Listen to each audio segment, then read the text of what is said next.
Have you heard of the house Acqua di Firenze? Well, if not, you know what to do.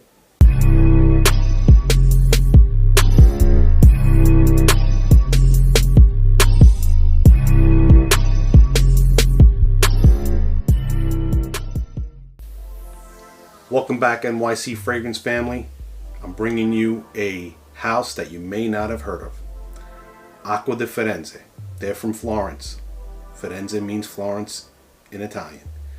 For those of you not familiar with the brand, you probably need to.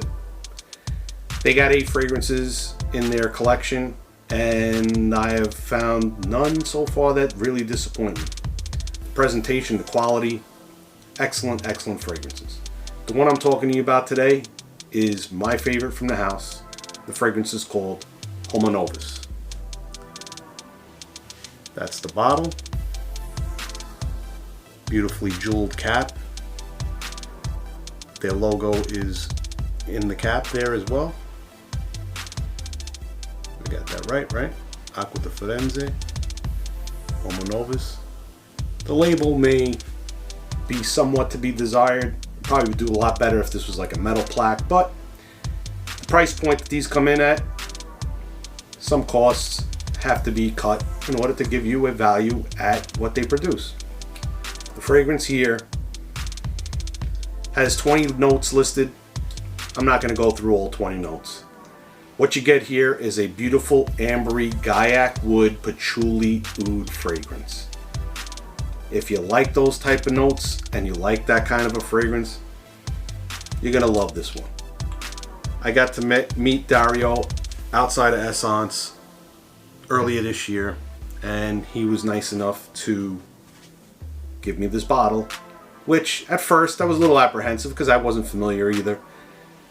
And I actually wore it while I was at Essence in Milan one night when I went out, and initially I was like not so sure, but then I'm walking around and the scent keeps hitting me and I'm like, wow man, this thing really smells good. I really like this.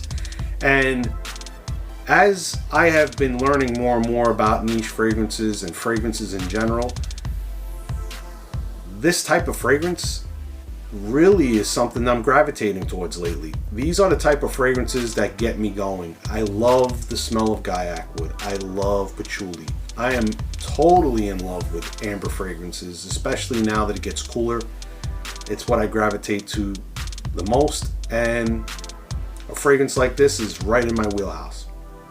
I remember there was another one called Bacio that I enjoyed that I'm probably going to pick up when I get a chance to. Again, once you start getting into this collecting and getting fragrances, your wish list grows and grows and grows, and it's hard to you can't get them all. I mean, unless you got really deep pockets, which, I budget myself. And I get these fragrances for myself because I enjoy fragrances. I'm not going to sit here and whine and complain, oh, I'm running out of money and I can't do videos. No, that's not.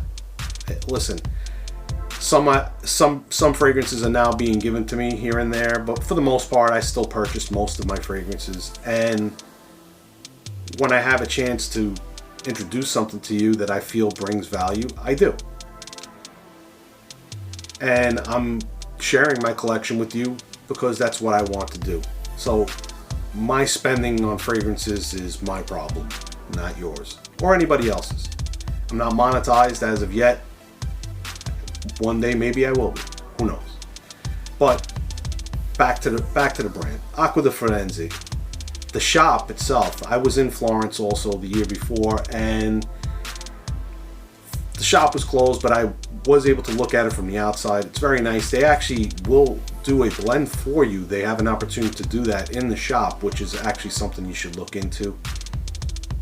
If you happen to be in Florence, I highly recommend stopping by Acqua di Firenze. Brands like this are very unique, very distinct, and this fragrance doesn't smell like anything I own or anything else in my collection or anything else that I've smelled to this date.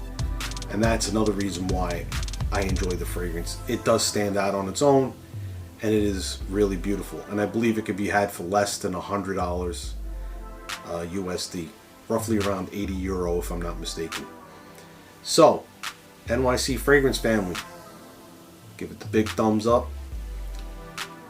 Leave some comments below. Let me know if you've experienced the house, if you know anything about the house, if you've smelled any of the fragrances. And remember, if you smell good, you feel good. Have a nice day.